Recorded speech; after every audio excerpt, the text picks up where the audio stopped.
رشدن سے مراد عقلی صلاحیت کے ساتھ ساتھ دینی صلاحیت بھی ہے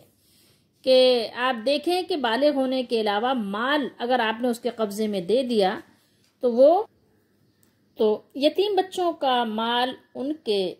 قبضے میں دینے سے پہلے رشدن کی جو شرط لگائی ہے قرآن مجید نے اور اللہ تعالیٰ نے، تو جب تک کہ یہ شرط نہیں پائی جائے اس کا مال اس کے حوالے نہیں کیا جائے گا۔ اگر کسی شخص میں رشد نہیں ہے تو خواہ وہ بوڑھا ہی کیوں نہ ہو جائے، اس کا ولی اس کا مال اس کے حوالے نہ کرے، اس لیے کہ وہ اپنا اچھا برا نہیں سمجھ پاتا۔ اگر اس کے اندر اچھے برے کی اپنی تمیز نہیں ہے، شعور نہیں ہے، تو کیا کرے گا؟ وہ مال کو ضائع کر دے گا۔ اور جس جگہ خرچ کرنا ہے اس جگہ نہیں خرچ کرے بلکہ کسی اور جگہ پہ خرچ کرے، ناجائز اور فضول جگہوں پہ وہ خرچ کر رہا ہے، تو پھر بھی آپ نے اس کی تربیت کرنی، اس کو سمجھانا ہے، اس کے اندر عقل و شعور کو بیدار کرنا ہے، یہ آپ کی ذمہ داریوں میں سے ہے۔ وَلَا تَأْكُلُوهَا إِسْرَافًا وَبِدَارًا أَن يَكْبَرُوا، اور اس خوف سے کہ وہ بڑے ہو جائیں گے، بڑے ہو کر وہ کیا کریں گے؟ تم سے اپنا مال واپس لے لیں گے، تو تم یہ کرنے لگ جاؤ کہ اس کو فضول خرچی اور جلدی جلدی میں کیا کرو؟ خرچ نہ کر ڈالو، ٹھیک ہے؟ بے جا مقامات پر اڑا نہ ڈالو۔ اللہ تعالیٰ نے کسی ناگزیر حاجت و ضرورت کے بغیر اس کے علاوہ یتیموں کے مال کو کھانے سے منع فرمایا ہے۔ اسرافاً و بیدارن، یعنی ان کے بڑے ہونے سے پہلے جلدی سے اسے کھا نہ جاؤ۔ ظاہر ہے سارا مال انسان کھاتا تو نہیں ہے نا، کچھ تو پہنتا بھی ہے، کچھ تو استعمال میں لاتا ہے، تو سب چیزیں کھاتا ہی تو نہیں ہے نا۔ سارا مال کیا انسان صرف کھاتا ہے؟ صرف کھاتا تو نہیں ہے نا، بہت سارے اور بھی اس کے یعنی شغل ہیں مال کے، بہت سارے اس کے مطلب یعنی مشاغل ہیں جہاں پر انسان اپنے مال کو استعمال کرتا ہے۔ تو کھانے سے مراد یہی ہے نا کہ استعمال کر لینا۔ وَلَا تَأْكُلُوهَا، یہاں یہ کھانے سے مراد ہے نا کہ انسان سب کچھ کھائے گئی، سب کچھ کھاتا نہیں ہے، لیکن کھانے سے تعبیر اس لیے کیا جاتا ہے کہ کھا لیا، ہڑپ کر لیا، یعنی سارا کچھ یعنی تم نے ہضم کر لیا، استعمال کر ڈالا، یہ مقصد ہے۔ تو یہاں پر یہ بات اللہ تعالیٰ نے فرمائی کہ وَمَنْ كَانَ فَقِيرًا وَمَنْ كَانَ غَنِيًّا فرمایا فَلْيَسْتَعْفِفْ، کیا یعنی جو شخص یتیم کے مال سے بے نیاز ہو، یعنی اس کو ضرورت نہ ہو، اللہ نے اس کو خود اتنا دیا ہو، جائیداد ہو، زمین ہو، پراپرٹی کے علاوہ اس کے پاس بینک بیلنس ہو یا گولڈ کی صورت میں جیسے سونا چاندی ہو، تو اس کے پاس خود اپنا مال ہو یا نہ بھی ہو، یہ سب چیزیں اس کی اپنی ضروریات زندگی اپنی اس کی تنخواہ یا اجرت مزدوری میں پوری ہو جاتی ہے اور اس کو ضرورت نہیں پڑتی کسی کی طرف دیکھنے کی، تو پھر اس کو چاہیے کہ یتیم کے مال کی طرف دیکھے بھی نہیں، یعنی کچھ بھی استعمال نہ کرے، ٹھیک ہے؟ صرف اور صرف ثواب کی نیت سے یتیم کی تربیت، پرورش اور ان کی جو ہے دیکھ بھال کرتا رہے، ان کی حفاظت، ان کے مال کی حفاظت کرتا رہے۔ تو جس شخص کو اللہ تعالیٰ نے یتیم کے مال سے بے نیاز کیا ہو، دیکھیں زیادہ کی تو کوئی حد نہیں ہے، آپ اگر اپنی خواہشات آپ جو ہے اس کو تکمیل کرنے لگیں گے خواہشات کی، تو پھر تو پتہ نہیں کیا کیا آپ کی ضروریات نکل آئیں گی۔ آپ خواہشات کے نام پر اپنی ضروریات آپ نکالتے رہیں گے،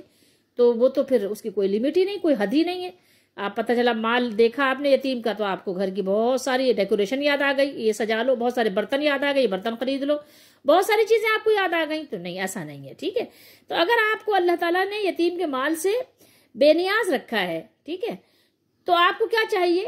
تو آپ کو چاہیے کہ آپ اس سے بچیں، پرہیز کریں، ٹھیک ہے؟ اور بالکل ہی نہیں کھانا چاہیے آپ کو، اس کو بالکل بھی اپنے استعمال میں نہیں لانا چاہیے۔ لیکن آگے کیا بیان کیا؟ وَمَنْ كَانَ فَقِيرًا فَلْيَأْكُلْ بِالْمَعْرُوفِ، اور اگر کوئی محتاج ہو کہ خود محتاج ہے بیچارہ، بڑی مشکل سے اس کی ضرورت پوری ہوتی ہے، بڑی مشکل سے 2 وقت کی روٹی اس کی پوری ہوتی ہے، ٹھیک ہے؟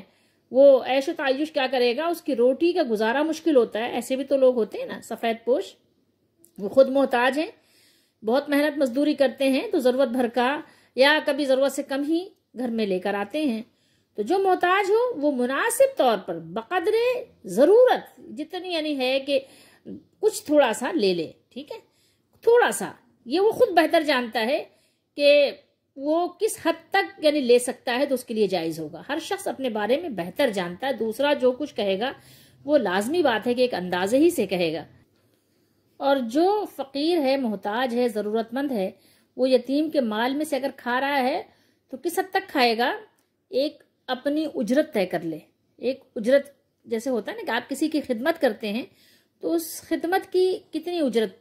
ایک معروف طریقہ ہے آپ کے سماج میں، معاشرے میں، اور آپ کے علاقے اور آپ کے خاندان میں، آپ کی برادری میں ایک اجرت کتنی مقرر ہے کہ اگر آپ کسی کی دن بھر دیکھ بھال کرتے ہیں تو آپ کو کتنی اجرت ملنے چاہیے.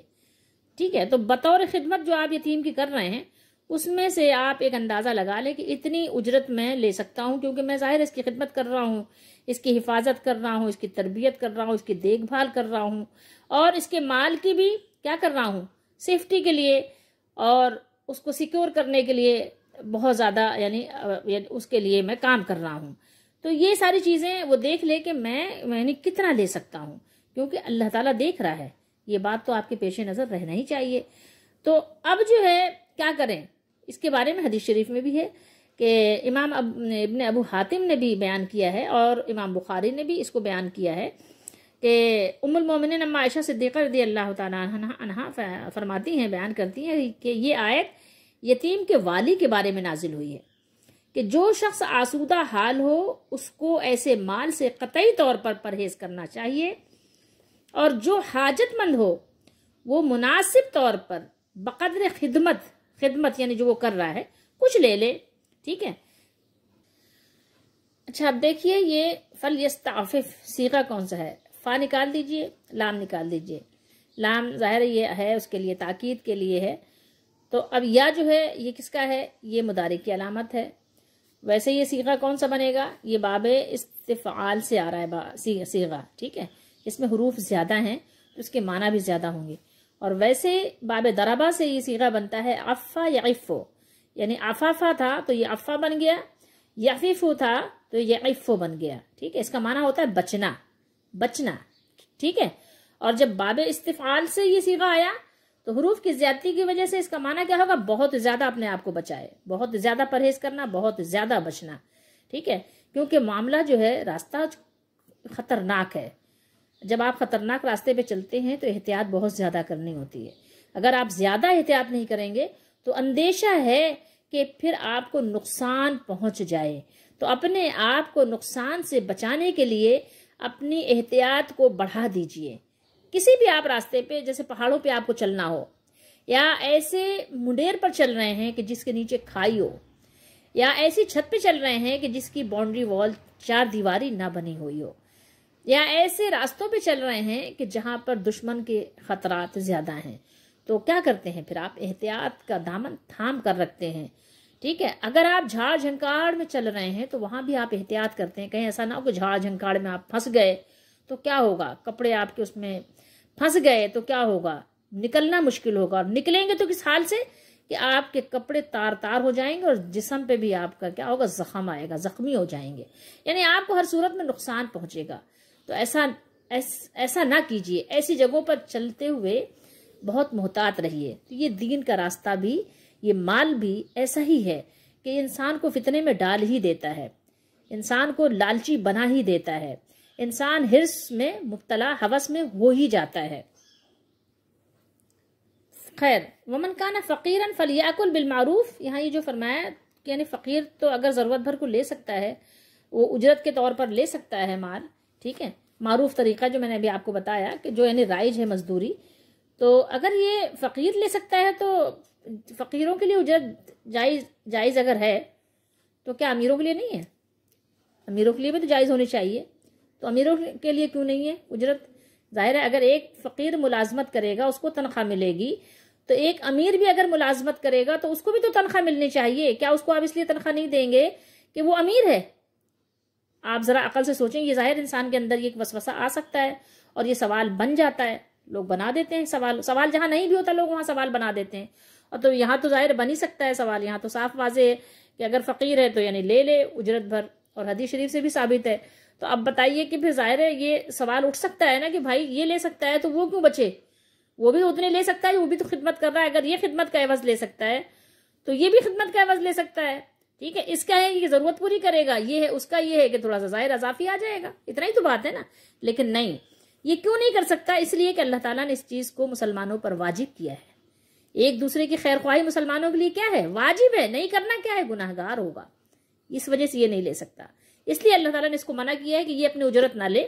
یہ اپنی اجرت اللہ تعالیٰ پر چھوڑ دے، اس کی اجرت اللہ کے سپرد ہے، اور اس کی اجرت چونکہ اس لیے ہے کہ یہ ہے فقیر، تو فقیروں کے لیے اللہ تعالیٰ ایک ان کے لیے گنجائش رکھتا ہے، ٹھیک ہے، تو بس اس لیے وہ اپنی گنجائش پر، تو اس کو بھی انشاءاللہ امید ہے کہ ثواب ملے گا پورا پورا، کیونکہ یہ لینا نہیں چاہ رہا ہے، یہ دل کی خوشی سے نہیں لے رہا ہے، یہ تو بس صرف حاجت ضروریہ کے لیے کہ کسی اور سے نہ مانگنا پڑے، اس کی خدمت کرنا ہوں تو اسی کی خدمت سے تھوڑا سا عوض لے لیتا ہوں، بس ضرورت بھر، ٹھیک ہے، کہ ظاہر اس کو کھلاتا ہوں تو ایک روٹی اپنے بچے کو بھی کھلا دیتا ہوں، بس ضرورت بھر لے، تو یہ ہے معروف طریقہ، تو معروف طریقے سے یہ اپنی ضرورت کو پورا کر سکتا ہے، اور اس کا ثواب، غنی کا ثواب جو ہے وہ اللہ کے سپرد ہے، اور یہ نہ سمجھے کہ اب ہمیں کرنے کی ضرورت کیا ہے، ہم یتیم کی خدمت کیوں کریں جب ہمیں کچھ لینا ہی دینا نہیں ہے، تو لینا دینا یہ ہے، دیکھیں اللہ تعالیٰ نے مومنوں سے ان کی جانیں خرید لی ہیں جنت کے بدلے میں، تو آپ نے تو اللہ کا حکم پورا کرنا ہے، نہیں کریں گے تو گناہگار ہوں گے۔ اگر ایک بھائی ہے اور ایک بھائی نہیں ہے، ایک بھائی کے بچے جو ہے یتیم ہیں، تو ایک بھائی کی ذمہ داری بنتی ہے کہ اپنے بھتیجوں کی دیکھ بھال کرے، ماموں ہے اس کی ذمہ داری بنتی ہے، خالہ ہے اس کی ذمہ داری بنتی ہے، پھپھی ہے اس کی ذمہ داری بنتی ہے، کوئی نہیں بھی ہے دور پرے کا رشتہ بھی نہیں تو پڑوسیوں کی ذمہ داری بنتی ہے، یتیموں کی دیکھ بھال کریں، ذمہ داری بنتی ہے ان کی، نہیں کریں گے تو گناہگار ہوں گے، اور کریں گے تو کیا ہوں گے، کریں گے تو اللہ تعالیٰ کی رحمت کے حقدار ہوں گے۔ حتی اذا بلغ النکاح، یہاں اللہ تعالیٰ نے کیا بیان کیا ہے، یہاں یہ بیان فرما کر اللہ تعالیٰ نے اشارہ فرما دیا کہ اصل بلوغ کسی عمر کے ساتھ مقید نہیں ہے کہ 10 سال یا 11 سال یا 12 سال یا 15 سال، بلکہ اس کا مدار ان آثار پر ہے جو بلوغت کے بعد پیش آتے ہیں، ٹھیک ہے، اور وہ آثار نمایاں ہو جاتے ہیں بچوں پر، وہ ظاہر ہو جاتے ہیں، کسی کو بتانے کی ضرورت نہیں ہوتی کہ بچے اب نکاح کے قابل ہو گئے ہیں، بلکہ آثار سے ظاہر ہو جاتا ہے کہ اب بچوں کو اگر نکاح کر دیا جائے تو اس کی صلاحیت یہ رکھتے ہیں کہ یہ شوہر یا بیوی ایک دوسرے کو نبھا سکتے ہیں، ایک دوسرے کے حقوق ادا کر سکتے ہیں، تو اس کا اندازہ ہو جاتا ہے۔ تو یہاں اللہ تعالیٰ نے یعنی یہ بات بیان فرما دی کہ یعنی ان کے اندر ایک شعور یہ آ گیا کہ اس قابل ہو گئے کہ وہ نکاح کر سکتے ہیں، ان کا نکاح کیا جا سکتا ہے، اور دوسری شرط یہ ہے کہ ان کے اندر رشد پایا جائے، رشد کی صلاحیت ان کے اندر نمودار ہو گئی ہے، دانائی و حکمت ان کے اندر ظاہر ہو چکی ہے، تو یہ شرائط اگر آپ پا لیں، دیکھ لیں، تو پھر آپ کے لیے اللہ تعالیٰ نے حکم فرمایا فَإِذَا دَفَعْتُمْ إِلَيْهِمْ أَمْوَالَهُمْ، جب وہ بلوغت اور عقل کی پختگی کو پہنچ جائیں تو ان کا مال ان کے حوالے کرنے لگو، تو کیا کرو، فَأَشْهِدُوا، کیا فرمایا، فَأَشْهِدُوا عَلَيْهِمْ، تو ان پر گواہ بنا لیا کرو۔ ابھی دیکھیں گواہی کیسی پیاری بات اللہ تعالیٰ نے سکھائی، ان پر گواہ بنا لیا کرو، یہ اللہ تعالیٰ نے والیوں کو حکم دیا ہے، ولی کی جمع کیا ہے، والی، ٹھیک ہے، والیوں کو اللہ تعالیٰ نے حکم دیا ہے کہ یتیم جب بالغ ہو جائیں اور یہ ان کا مال ان کے حوالے کریں تو اس پر گواہ کر لیں، یعنی گواہوں کو مقرر کر لیں، کچھ لوگوں کو بلا لیں گواہی کے لیے کہ بھائی دیکھ لو میں ان لوگوں کا مال ان کے حوالے کر رہا ہوں، ٹھیک ہے، گواہ بنا لیں تاکہ کوئی انکار نہ کر سکے، تاکہ کوئی یہ بچے، ظاہر ہے آپ کو پتہ ہے شیطان تو ہے نا انسان کے ساتھ،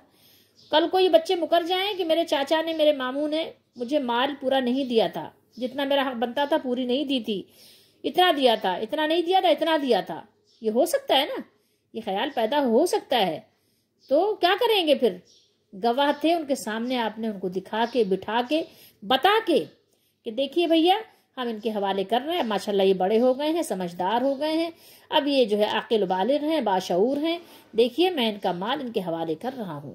ان کا مال ان کے سپرد کر رہا ہوں، جو جتنا ان کا حصہ ہے، جتنا ان کا حق ہے وہ ان کو دیا جا رہا ہے، تو آپ بھی دیکھ لو، گواہ ہو جاؤ، ٹھیک ہے، آپ کے سگنیچر بھی ہونے چاہیے تاکہ یہ مطلب کیا ہے، اسے اچھی طریقے سے بھول چوک کا بھی اندیشہ نہیں رہے گا، اگر ایک کوئی بھولے گا کہ نہیں ہمیں تو آپ نے، چچا آپ نے ہمیں اتنا دیا تھا، تو پھر وہ بھی مسئلہ حل ہو جائے گا، اور آپ نے جو ہے مال قبضے میں لے لیا ہے، آپ اس بات کے شاہد ہیں، گواہ ہیں نا کہ آپ نے اپنا مال قبضے میں لے لیا ہے، ہاں جی لے لیا ہے، اور اس پر گواہوں نے کیا کیا، گواہی بھی دے دی کہ ہاں بھائی یہ ہم نے دیکھ لیا اپنی آنکھوں سے، تو اللہ تعالیٰ نے پھر آگے کیا فرمایا، اللہ نے فرمایا وَكَفَى بِاللَّهِ حَسِيبًا، اللہ تعالیٰ اللہ تعالیٰ کیا ہے؟ اللہ تعالیٰ ہی گواہ اور حساب لینے والا کافی ہے، اس کی کفایت وہ کافی ہے، یعنی اللہ تعالیٰ ہی حساب لینے والا اور گواہ کافی ہے۔ اور اللہ تعالیٰ والیوں کو اس وقت بھی دیکھ رہا ہوتا ہے جب وہ یتیموں کے مال کی حفاظت کر رہے ہوتے ہیں، اور اس وقت بھی جب وہ انہیں ان کا مال حوالے کر رہے ہوتے ہیں، اور اسے اس بات کا پورا علم ہے اور علم ہوتا ہے کہ یہ انہیں ان کا مال کامل اور مکمل طریقے سے ادا کر رہے ہیں، یا اس میں کمی بیشی کر رہے ہیں، یا پورا نہیں دیا، کچھ چھپا لیا، کچھ ظاہر کر کے دے دیا، ٹھیک ہے، یا اس میں گنتی پوری کر دی اور اچھے برے کی تمیز نہیں کی، کھرا کھوٹا کر دیا، جیسے کہ اس سے پہلے ہم آیت میں پڑھ چکے ہیں۔ تو سب کچھ اس میں یعنی اللہ تعالیٰ نے بیان کر دیا کہ آپ نے کیا کیا کیا نہیں کیا۔ لوگ تو گواہ بن گئے، لیکن اصل گواہی تو اللہ کی ہے، وہ تو دیکھ رہا ہے، وہ آپ کا حساب صحیح کر دے گا کہ آپ نے صحیح کیا ہے یا نہیں کیا ہے، آپ صحیح پر ہیں یا صحیح پر نہیں ہیں، ٹھیک ہے، آپ کا حساب درست ہے یا آپ نے اس میں کمی بیشی کر دی ہے۔ اللہ تعالیٰ ان تمام حالات و واقعات کو خوب جانتا ہے۔ صحیح مسلم میں کتاب الامارہ میں امام مسلم نے ایک حدیث بیان کی ہے، فرمایا کہ رسول اللہ صلی اللہ علیہ وسلم نے فرمایا حضرت ابو ذر رضی اللہ تعالیٰ عنہ سے، فرمایا یا ابا ذر انی اراک ضعیفا و انی احب لک ما احب لنفسی لا تأمرن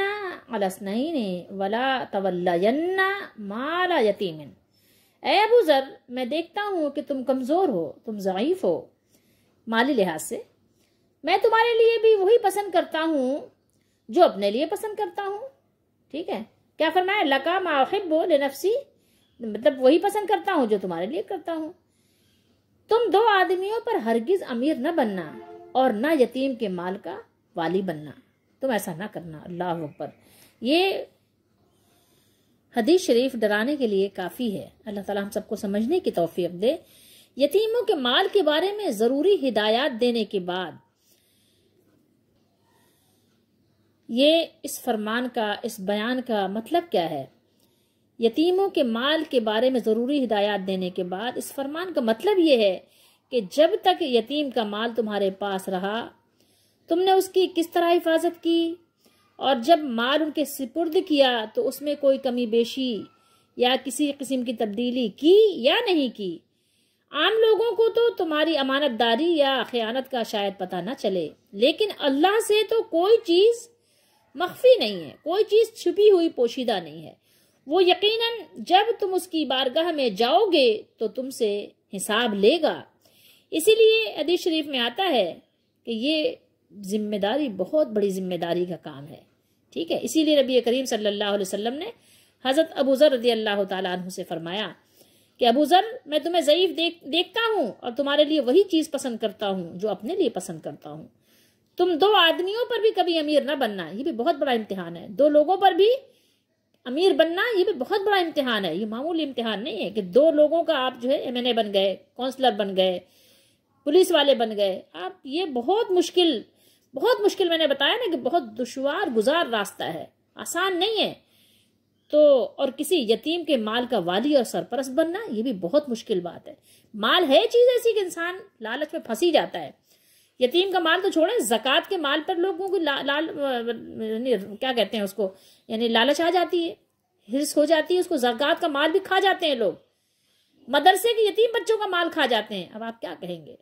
تو اس لیے بہت مشکل رہا ہے یہ مال دیکھ کر اس سے اپنا بچاؤ کرنا، کوئی آسان بات نہیں ہے، کہنا آسان ہے۔ تو بھائی ایسے امتحان میں نہ پڑو، اپنے آپ کو دور رکھو، بچا کر رکھو۔ تو ہمیں ان باتوں کو سمجھنے کی ضرورت ہے کہ ہم سمجھیں۔ ہمارے دور میں بھی جو بھی معاملات ہیں، یہ معاملات تو تا قیامت تک کے لیے ہیں۔ ظاہر ہے جب تک انسان زندہ ہے تو معاملات بھی چلتے ہی رہیں گے ساتھ ساتھ۔ تو یہاں پر یہ آیات ہمیں اس طرح سمجھ آ جائیں گی، فَإِذَا دَفَعْتُمْ إِلَيْهِمْ أَمْوَالَهُمْ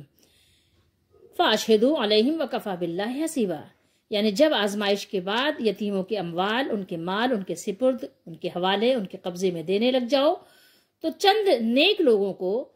ٹھیک ہے، اچھے لوگوں کو، ایسے نہیں کہ وہ بھی ایسے ہی ہوں کہ الٹی سیدھی گواہی دینے لگ جائیں، ایسے بھی لوگ تو ہوتے ہیں، تو ان کو گواہ بنا لیا کرو تاکہ آئندہ کسی جھگڑے کا، کسی قسم کی بدمزگی کا، کسی قسم کی یعنی دل میں برا خیال، وسوسہ، وہم آنے کا جو اندیشہ ہو یا صورت پیدا ہو، تو جب پھر یہ لوگ آپ کو گواہی دے کے معاملہ رفع دفع اور صلح کروا دیں، ٹھیک ہے۔ اور اول بات تو یہ کہ پھر انشاءاللہ امید ہے کہ صورت ایسی پیدا ہوگی ہی نہیں کہ جو جھگڑے کا یا کچھ بدگمانی کا باعث بنے۔ اور یاد رکھو کہ اللہ تعالیٰ کے حساب میں سب چیز ہے، اللہ تعالیٰ نے ہر چیز کا حساب رکھا ہوا ہے۔ یہ نہیں سمجھو کہ اللہ تعالیٰ نعوذ باللہ بھولا ہوا ہے، وہ غافل ہے، ٹھیک ہے، وہ بیمار تھا اس لیے اس کو پتہ نہیں چلا، ٹھیک ہے، وہ کسی اور کام پہ گیا ہوا تھا تو اس کو معلوم نہیں ہوا۔ نہیں، ایسا نہیں ہے، اللہ تعالیٰ کو سب معلوم ہے اور اس کے پاس سارا کچھ ہمارا حساب کتاب، ڈیٹا پورا موجود ہے اس کے پاس، ٹھیک ہے۔ اور اس آیت مبارکہ سے آپ وہ بھی اندازہ لگا لیں کہ جو لوگ اوقاف کے نگران ہیں یا مساجد و مدارس کے منتظم ہیں یا کسی ادارے کے ذمہ دار ہیں، ہوتے ہیں نا، بہت سارے ادارے ہیں جن کی ذمہ داری وہ لے لیتے ہیں، یا ایسی ہی دوسری کوئی ملکی اور ملی خدمات جن کا انجام دینا انہوں نے اپنے ذمے لے لیا ہے، ان پر وہ مامور ہیں، تو ان حضرات کے لیے بھی یہاں پر غور و فکر کا بہت سارا جو ہے موقع اور محل موجود ہے۔ اسلام کتنا خوبصورت دین ہے، اسلام کتنا صاف اور شفاف اور پاکیزہ دین ہے کہ دلوں میں میل بھی نہیں آنے دیتا، ایک ایک چیز سکھاتا ہے، کیسی خوبصورت تربیت کرتا ہے۔ رب تعالی وہ رب ہے، وہ تربیت بھی کرتا ہے، وہ ہمارا مربی ہے، حقیقی مربی ہمارا رب ہی ہے۔ یعنی دیکھیے کہ یتیم کے متولی اور ان کے وصی کو بھی یہ حکم دیا، متولی یعنی جو ان کے جس کے ولایت میں ہے یتیم یا جو اس کا وصی ہے، اس کو کتنا خوبصورت حکم دیا کہ گواہوں کے سامنے مال کو واپس کرو تاکہ کل کو تم پر کوئی الزام بھی نہ آئے، ٹھیک ہے، اس پر کوئی الزام نہ آئے کہ کوئی الزام لگا دے، ٹھیک ہے، بالکل پاک دامن رہو، صاف شفاف انداز سے زندگی گزارو، اور معاشرے میں تمہارا ایک اچھا نام، اچھا امیج ہونا چاہیے، کوئی برا تاثر تمہارے متعلق دوسروں کا نہیں ہونا چاہیے کہ تمہارا نام آئے تو لوگ کہیں اچھا یہ فلاں شخص ہے جس پر الزام لگا تھا، جس نے اپنے بھتیجے کا مال لے لیا تھا، جس نے اپنے بھانجے کا مال لے لیا تھا۔ نہیں، اسلام اس بات کو پسند نہیں کرتا کہ تم پر الزام آئے، تم ایک الزامی زندگی بسر کرو، نہیں، یہ اسلام کو پسند نہیں ہے۔ اپنے آپ کو پاک دامن رکھو ہر لحاظ سے۔ اور اللہ نے فرمایا وَكَفَى بِاللَّهِ حَسِيبًا، کیا مطلب ہے؟ اس کا مطلب یہ ہے کہ تم لوگوں کو مطمئن کر لو گے، لوگوں کو تو تم بتا دو گے کہ ہاں ایسا نہیں ہونا چاہیے کہ تمہارا ظاہر تو پاکیزہ ہے لیکن باطن تمہارا بہت گندا ہے، ایسا نہیں ہونا چاہیے۔ کیوں؟ اس لیے کہ لوگوں کے سامنے بھی پاکیزہ زندگی بسر کرو اور اپنے مالک کے سامنے بھی تمہارا دل بھی پاکیزہ ہونا چاہیے۔ تمہارا جو یعنی خلوت والا معاملہ ہے، جو تنہائی میں معاملہ ہے، وہ بھی تمہارا بالکل پارسا ہونا چاہیے، پارسائی سے مزین ہونا چاہیے، ڈیکوریٹ ہونا چاہیے، خوبصورت ہونا چاہیے، کیونکہ تم لوگوں کو مطمئن کر سکتے ہو، لوگوں کو مطمئن کر لو گے کہ جی جناب یہ تو بہت اچھے نیک صاحب ہیں اور یہ معاملات میں اور بہت یعنی کہنا چاہیے کہ سلجھے ہوئے ہیں اور بہت معاملات کو کلیئر رکھتے ہیں، کسی قسم کی یعنی ان کے اوپر کوئی شک شبہ نہیں کیا جا سکتا۔ لیکن یاد رکھو کہ اصل حساب تمہارا کس نے لینا ہے؟ اللہ نے لینا ہے۔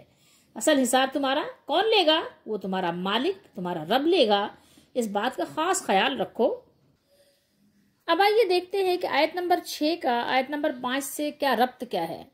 ربط دیکھیے یہ ہے کہ آیت نمبر 5 میں اللہ نے فرمایا کہ اور تم اپنے وہ مال نادان لوگوں کے سپرد نہ کرو جو اللہ نے تمہارے لیے گزر بسر کا ذریعہ بنایا ہے، البتہ ان میں سے انہیں کھانے اور پہننے کے لیے دو اور ان سے اچھی بات کہو۔ یہاں یہ بات تھی کہ نادان لوگوں کو مال نہیں دینا تھا، لیکن تو پھر کیا یتیم جو بچے ہیں تو آپ یہ سمجھ کر کہ نادان کو نہیں دینا تھا، ان کا بھی مال نہ دیں، ان کا مال بھی روک کے بیٹھ جائیں، نہیں۔ تو یہاں پر ان کو بتایا گیا کہ شرائط کے ساتھ اور شعور کے ساتھ ان کا دیکھتے ہوئے، ان کا امتحان لیتے ہوئے ان کا مال ان کو واپس کر دو، ٹھیک ہے۔ تو اس آیت میں مال کی واپسی کا وقت اور اس کی شرائط کا ذکر ہے۔ جب یہ دو چیزیں پائی جائیں تو ان کے اموال ان کے حوالے کر دو، ٹھیک ہے۔ تو رشد سے مراد مالی انتظام اور کاروبار کی سوجھ بوجھ ہے، یتیموں کی صلاحیت اور قابلیت کو آزمانے کا ایک تو یہ طریقہ ہے کہ ابتدا میں انہیں ان کے مال کی قلیل سی مقدار دے دی جائے۔ اگر اس میں تصرف سے ان کی ہونہاری کے آثار نمایاں ہوں تو سارا مال ان کے سپرد کر دو۔ اور دوسرا طریقہ یہ ہے کہ ان سے وقتاً فوقتاً کاروبار اور نظم و نسق کے سلسلے میں مشورہ طلب کرو، ٹھیک ہے، تم کو ان سے مشورہ طلب کرنا چاہیے، ٹھیک ہے، کیا جانا چاہیے، اور ان کی رائے میں سنجیدگی اور عقل مندی اگر پائی جائے تو ان کی چیز ان کے حوالے کر دو، ٹھیک ہے۔ کوڈ آف ورڈز جو ہے کا قانون انہی آیات سے آپ دیکھیں تو ماخوذ ہے۔ ان آیات سے یہ حقیقت واضح ہو گئی کہ اسلام اگرچہ انفرادی ملکیت کو تسلیم کرتا ہے لیکن اس کے ناجائز استعمال کی اجازت نہیں دیتا۔ اگر کوئی شخص اپنی دولت کو یوں خرچ کرنا شروع کر دے جس سے اس کو خود بھی اپنا ذاتی نقصان پہنچنے کا اندیشہ ہو اور قوم کا نظام اخلاق اس کی بے راہ روی سے داغدار ہو رہا ہو تو کس کو؟ سرپرستوں کو، ولیوں کو حق پہنچتا ہے کہ اس کے مال کی حفاظت وہ خود کریں۔ اب آئیے دیکھتے ہیں کہ ہمارا طرز عمل کیا ہے، ہم کیا سلوک کرتے ہیں۔ ہمارے ہاں معاملہ یہ ہے کہ اگر کسی ایک بھائی کا انتقال ہو گیا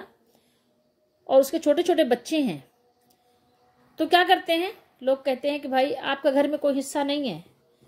آپ کا اس میں کوئی حصہ نہیں ہے، اس میں کوئی حصہ نہیں ہے، مطلب اس طرح کی باتیں کر کے ان یتیم بچوں کو بے دخل کرنا چاہتے ہیں۔ ذرا آپ غور کریے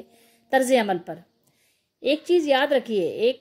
قانون ہے جو لوگوں کو، بہت سے لوگوں کو نہیں پتا ہوتا، بہت سے لوگوں کو ہو سکتا ہے پتہ بھی ہو۔ ایک مثال کے طور پر کسی کے والدین اگر زندہ ہیں، یاد رکھیے اس قانون کو، کسی کے والدین اگر زندہ ہیں، ماں باپ زندہ ہیں یا باپ زندہ ہے، یعنی جس کا گھر ہے وہ زندہ ہے اور اس کی موجودگی میں اس کا کوئی بیٹا شادی شدہ جس کے بچے ہوں وہ اس کا انتقال ہو جاتا ہے اور اس کے علاوہ بھی اس کے بچے ہیں، ٹھیک ہے، اس کے علاوہ بھی بچے ہیں، تو ایسی صورت میں جس بچے کا انتقال باپ کی موجودگی میں ہو گیا تو ایسی صورت میں تو اس بچے کا، اس بیٹے کا جس کا انتقال ہو گیا تو اس کا حصہ ساقط ہو جاتا ہے، ٹھیک ہے، سمجھ رہے ہیں بات کو۔ لیکن پھر بھی اسلام کی خوبی اور اس کی خوبصورتی یہ ہے کہ ایسے میں وصیت کا حکم دیا اسلام نے کہ باپ کو چاہیے کہ اپنے بیٹوں کو حصہ، ظاہر ہے وہ باپ کے انتقال پر کیا ہوگا، چونکہ ظاہر پوتی پوتے یتیم ہو گئے ہیں اور اس کا بیٹا جو ہے وہ جوان بیٹا ختم ہو گیا ہے، جوان یا ادھیڑ جو بھی تھا، بیٹا اس کا ختم ہو گیا، پوتی پوتے ہو گئے یتیم، باپ لیکن زندہ ہے، جس کی جائیداد ہے، جس کا یعنی مال ہے وہ زندہ ہے۔ اب اس کی ذمہ داری بنتی ہے کہ ایسی صورت میں اپنے پوتی پوتوں کو کیا کرے؟ وصیت کر جائے کہ دیکھو یہ میرا مال ہے، کیونکہ 1/3 کی وصیت کا اللہ تعالیٰ نے حق دیا ہے، تو آپ پوتی پوتوں کو یا نواسی نواسوں کو وصیت کر دیں کہ میرا 1/3 سے ان کو اتنا حصہ دے دیا جائے، جتنا آپ دینا چاہیں، 1/3 کے اندر آپ جتنا دینا چاہیں، اس سے زیادہ حق نہیں ہے، کیونکہ ہم اپنی مرضی کے مالک نہیں ہیں، ہم تو اللہ کے قانون کے پابند ہیں، ٹھیک ہے، اللہ کے حکم کے پابند ہیں، تو ہم اللہ کی مرضی کے مالک ہیں، جیسا اللہ کہے گا ہم ویسا کریں گے، اپنی مرضی نہیں چلائیں گے۔ تو 1/3 کی اللہ تعالیٰ نے ہمیں اجازت دی ہے، تو اس کے اندر رہتے رہتے آپ جو ہے وصیت کر سکتے ہیں اپنی پوتی پوتوں کو، نواسی نواسوں کو، یا جس کو بھی آپ دینا چاہیں، لیکن ظاہر اگر یہ ضرورت مند ہے پوتی پوتے آپ کے تو آپ ان کو وصیت کر جائیے، یا نواسی نواسوں کو آپ وصیت کر جائیے، تو آپ کے بچے پھر کیا کریں گے؟ بے دخل نہیں کر سکیں گے، یا ہو سکے تو آپ اپنی زندگی میں ان کو دے دیجئے، ان کے نام کر دیجئے، مال ہے، زمین ہے، جو بھی ہے، گھر ہے، فلیٹ ہے، دکان ہے، جو بھی ہے۔ اور دوسری صورت یہ ہے کہ باپ کا انتقال پہلے ہو گیا، ایسا بھی ہوتا ہے نا کہ ماں باپ پہلے ختم ہو گئے اور بچے زندہ ہیں، اور ماں باپ کے انتقال کے بعد کیا ہوا کہ ایک بیٹے کا یا ایک بیٹی کا انتقال ہو گیا، تو ایسی صورت میں چونکہ مال بٹا نہیں تھا تو اب جو باقی بچے رہ جاتے ہیں وہ سمجھتے ہیں کہ جناب وہ تو اب فلاں بھائی کا یا فلاں بہن کا انتقال ہو گیا تو اس کا حصہ ختم ہو گیا۔ اس کا حصہ ختم نہیں ہوا جناب، کیونکہ اس کا انتقال باپ کے انتقال کے بعد ہوا ہے یا ماں کے انتقال کے بعد ہوا ہے، تو اب جو باپ کا مال تھا وہ اس کے بچوں کو منتقل ہوگا، اس کے بچوں کو ملے گا، اس کے بچوں کو بے دخل نہیں کیا جا سکتا، کیونکہ باپ کے سامنے مال بٹا نہیں تھا، تو اب جو باپ کے حصے کا مال ہے وہ اس کے بچوں کو ملے گا۔ یہ یاد رہنے کی چیز ہے، یاد رکھنی چاہیے اس قانون اور طریقہ کار کو جو اسلام کا بنایا ہوا ہے۔ اور اس کے علاوہ یہ ہے کہ جو چچا ہیں، پھپھیاں ہیں اور دیگر جو رشتہ دار احباب ہیں، ان کے لیے ان کی ذمہ داری بنتی ہے کہ ایسے بچوں کے ساتھ حسن سلوک سے پیش آئیں۔ جتنا کا ان بچوں کا خیال اپنے بھائی کی زندگی میں کیا کرتے تھے یا بہن کی زندگی میں کیا کرتے تھے، تو اب ان کو چاہیے کہ ایکسٹرا اس سے زیادہ خیال کریں، کیونکہ اب یہ بچے ایسے ہیں کہ ان کے اوپر ان کے والد کا یا ان کی والدہ کا سایہ نہیں ہے، اب ان کا سرپرست نہیں ہے، تو اب ان کے دل جو ہے وہ کمزور ہے، ٹوٹے ہوئے ہیں، ان کی دلجوئی کرنے کی زیادہ ضرورت ہے۔ اگر ہے تو مال کے ساتھ بھی، اگر مال نہیں ہے تو کم از کم زبان سے تو اچھے اخلاق کے ساتھ ان بچوں کے ساتھ آپ پیش آئیں، اگر ہم اللہ سے ڈرتے ہیں تو۔ اگر اللہ سے نہیں ڈرتے تو ظاہر ہے ہر ایک کی اپنی مرضی ہے، جو چاہے کرے۔ تو بہرحال دین ہمارا بہت خوبصورت دین ہے، اور اس کے علاوہ یہ کہ اللہ تعالیٰ نے واضح طور پر یہاں سب کچھ بیان کر دیا کہ جب مال یتیم کا واپس کرنے لگو تو چپکے سے واپس نہیں کرو کہ خاموشی سے آپ نے واپس کر دیا، بلکہ گواہوں کی موجودگی میں ایک ایک چیز انہیں لوٹا دو۔ اس طرح کسی قسم کی غلط فہمی پیدا نہیں ہوگی، اور آئندہ کسی جھگڑے کا خدشہ بھی نہیں ہوگا،